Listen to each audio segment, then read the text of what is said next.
Nous sommes très heureux de vous savoir nombreux devant vos postes téléviseurs, mesdames et messieurs. Merci de votre sympathique attention. Il est l'heure de vous informer. Bienvenue à cette édition du journal.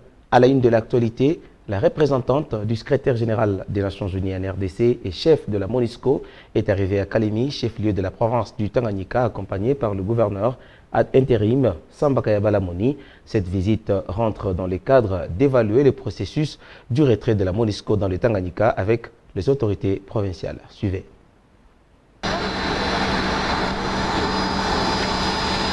Arrivé ce mardi 5 avril 2022 à Kalemi, chef-lieu de la province du Tanganyika, aux environs de 11 h, heure locale, que l'avion qui transportait à son bord la représentante du secrétaire général des Nations Unies en République démocratique du Congo et chef de la MONUSCO, Madame Bintou Keïta, accompagnée par le gouverneur ad intérim Samba Kayabala Moni, et sa suite a atterri sur la piste de l'aéroport national de Kainda. Sur place, Bintou Keïta est accueilli une seconde fois par le gouverneur de la province du Tanganyika avant de recevoir les honneurs militaires de casque bleu.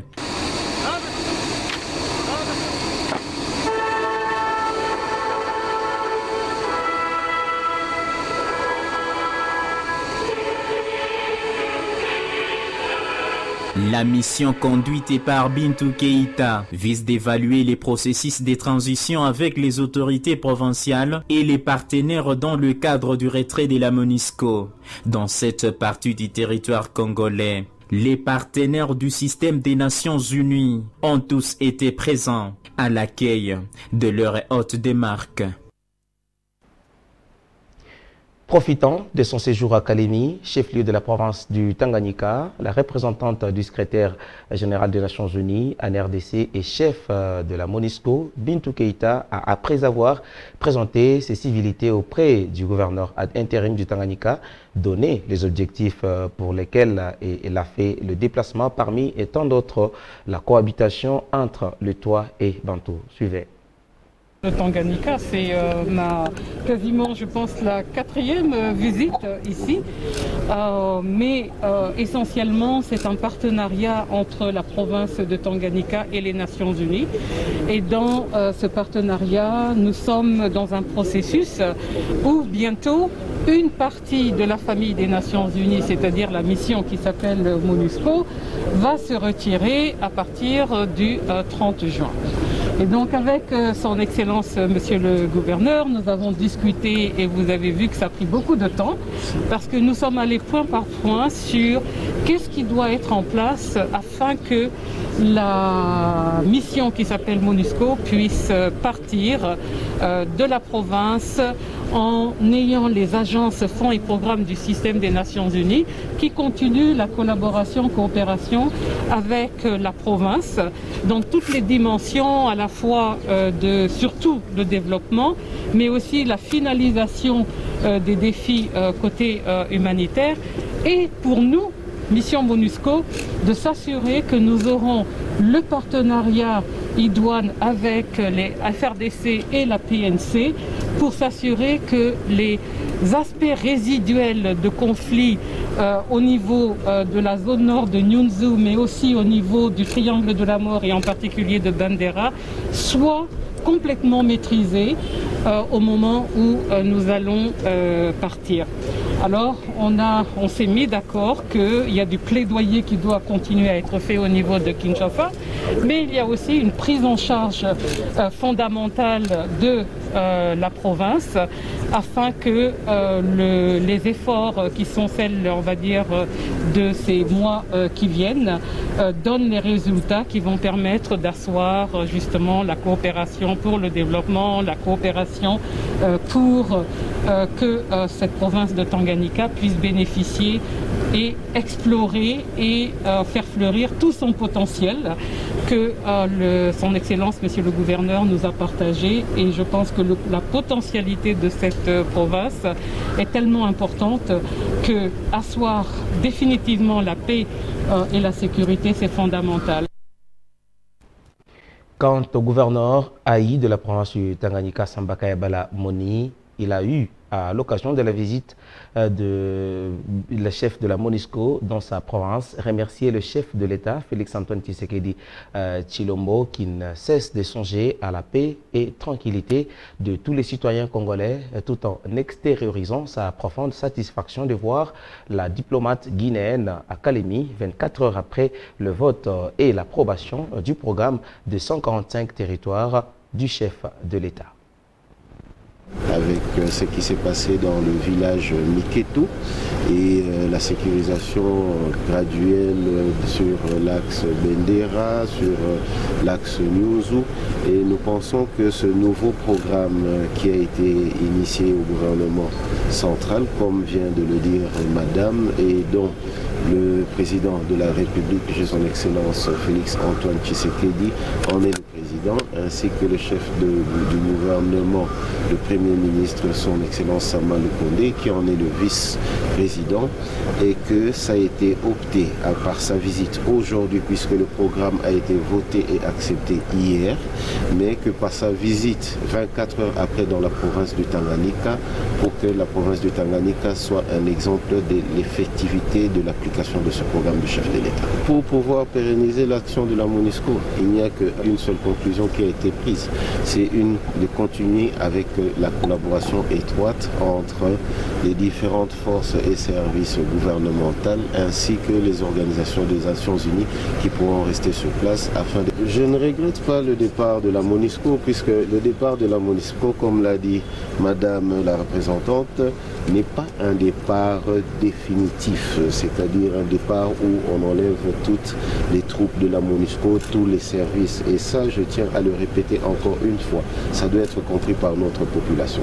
C'est un départ qui est progressif et un départ qui nous laisse avec certains organismes qui sont ceux des Nations Unies qui vont nous permettre d'aller à l'étape suivante qui est celle du développement.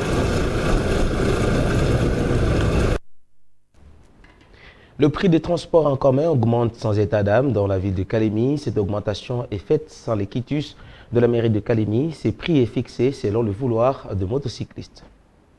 Le réagissement du prix de carburant à la pompe dans la ville de Kalemi a provoqué une flambée de prix des transports en commun. Ces prix est souvent fixé par le vouloir des motocyclistes eux-mêmes sans l'aval de la mairie de Kalemi, ni des services attitrés. Aujourd'hui, les prix de la course et dans le transport en commun a doublé, passant de 500 à 1000 francs congolais pour les motocyclistes. Les soirs, il se situe de 1000 francs à 2000 francs congolais selon la trajectoire. Cette augmentation est faite bien avant la décision de l'autorité urbaine. Face à cette situation qui perdure, il est censé de fixer les prix des transports en commun. Maître Alain Kassogan précise.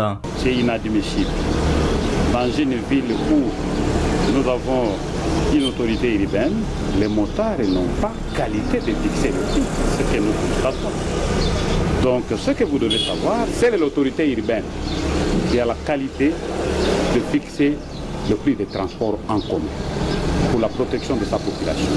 En effet, l'autorité urbaine n'a pas encore arrêté une nouvelle grille tarifaire portant fixation de prix des transports en commun pour la ville de Kalemi. Et c'est là sa force ou sa faiblesse. Alors, nous pensons à notre niveau, c'est une analyse vraiment très objective, que la ville n'est pas bien gérée. Il y a l'absence de l'autorité de l'État dans la ville de Kalemi. Il faut que l'autorité urbaine s'implique pour la gestion de la ville. C'est une faiblesse totale. Un motard ou des chauffeurs, toutes ces associations ne peuvent pas se permettre de fixer le prix de transport en commun. L'autorité urbaine doit prendre le métier. Chaque fois, nous avons toujours eu des échanges avec les autorités. Et les services concernés, nous leur disons que les motards ou soit les chauffeurs n'ont pas qualité de fixer le prix des transports en commun. Ça, c'est une absence totale de l'autorité de l'État au niveau de la ville. Mais c'est inadmissible. Là où vous trouvez maintenant aujourd'hui un motard ou un chauffeur qui commence à fixer le prix, que nous avons les autorités. C'est une faiblesse totale de la mairie de Kalemi. Si c'est le chauffeur, il fixe les prix. Si c'est un commerçant, il se réveille le matin, il fixe Si c'est un hôtelier, il se réveille et fixe le prix de sa chambre d'hôtel. C'est inadmissible. Il faut rappeler l'autorité urbaine au rôle qu'il doit devoir ou qu'elle doit devoir faire ou répondre pour l'intérêt supérieur de la nation au niveau de sa ville. Donc sinon, c'est une hygiène. Suite à cette situation, les habitants de Kalemi préfèrent marcher à pied vu la conjoncture actuelle. Le vice-gouverneur honoraire de la province du Tanganyika et notable, Ali Binomari Moukinje, a effectué une visite ce dimanche 3 avril 2022 à l'église Garéganzé, où il était question de procéder à l'ouverture historique de cette maison des dieux. Dieudonné Balanga Hardy était sur place.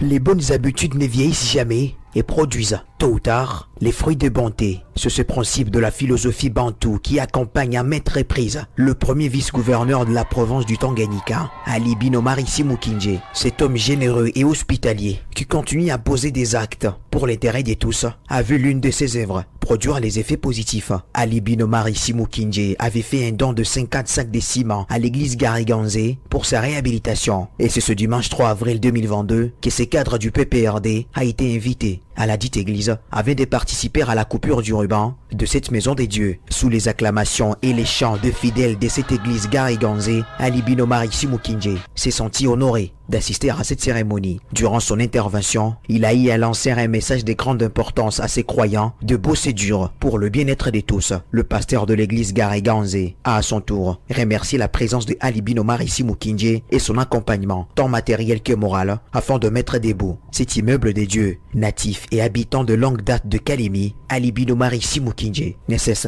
d'être proche à tout le monde quand les circonstances le désirent.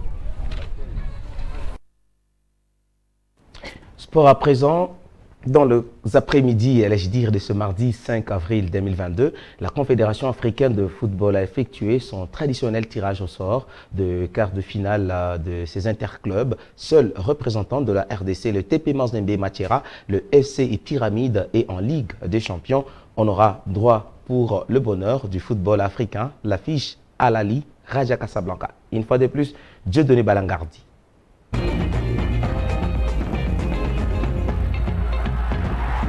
Ce mardi 5 février 2022, la Confédération africaine de football CAF a effectué son traditionnel tirage au sort des quarts de finale de la Ligue des Champions et de la Coupe de la Confédération. Après des phases de poules désormais chargées, enfin, les adversaires et les grandes affiches de cette partie de la compétition sont désormais connues.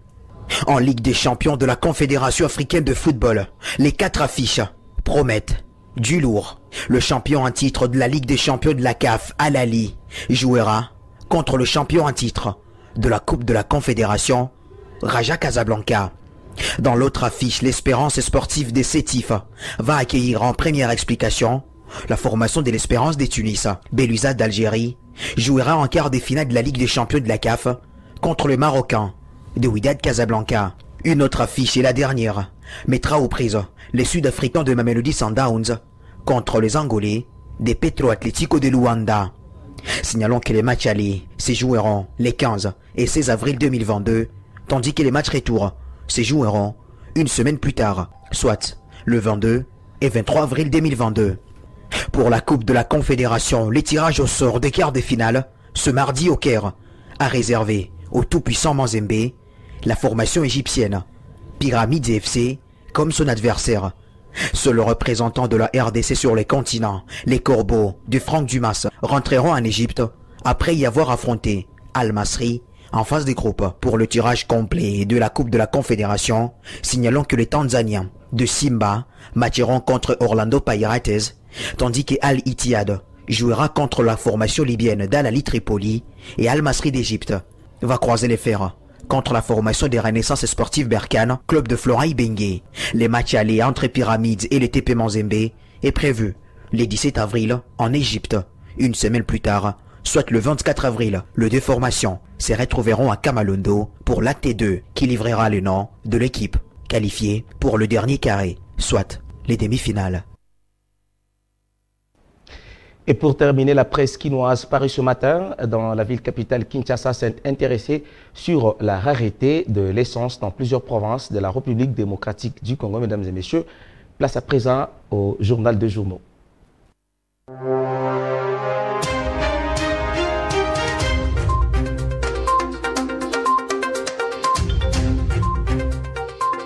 Les journaux parus ce matin reviennent sur la journée du lundi 4 avril et les difficultés éprouvées par ceux qui voulaient s'approvisionner en carburant. Mesdames et messieurs, revue de presse, conducteurs, motocyclistes, privés et autres ont pris d'assaut les stations-service pour tenter de s'approvisionner en essence. Cette situation était à la base des bousculades et autres désordres constatés, ça et là, décrit l'avenir. Aussi, trouver un transport pour se rendre soit au service ou au marché était un parcours du combattant, ajoute le journal, qui fait remarquer que la rareté du carburant est en réel et par anticipation, certains conducteurs ont unilatéralement revu le prix de la course à la hausse. Et pourtant, au niveau du gouvernement, on continue à affirmer qu'il n'y a ni rupture de stock, ni hausse des prix du carburant à la pompe, conclut le quotidien. Plusieurs longues files d'attente ont été constatées dans les stations Total Énergie, régorgeant des conducteurs et des motocyclistes, note pour sa part la prospérité. Didier Boudimbo, ministre des hydrocarbures, a rassuré les conducteurs des véhicules. Il a affirmé aux motocyclistes venus s'approvisionner que le pays dispose d'un stock important, ajoute le journal.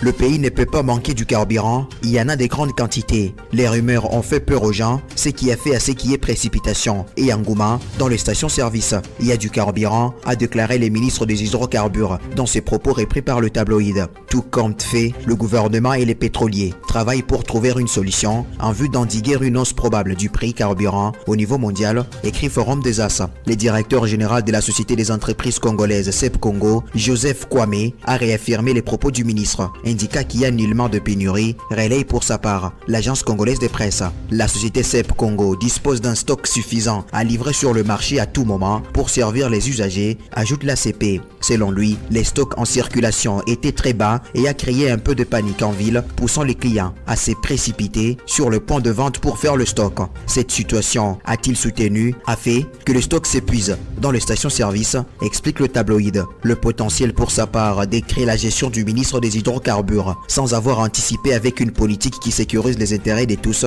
pétroliers et consommateurs. Le ministre national des hydrocarbures, lui, se contente de rassurer à travers un communiqué, il n'y a pas rupture de stock, commente le tabloïd. Entre-temps, ajoute le journal, cette situation, si elle n'est pas bien gérée, risque de provoquer des spéculations, tant au niveau du marché des biens que des services. C'est tout pour la revue de presse. Merci pour votre sympathique attention.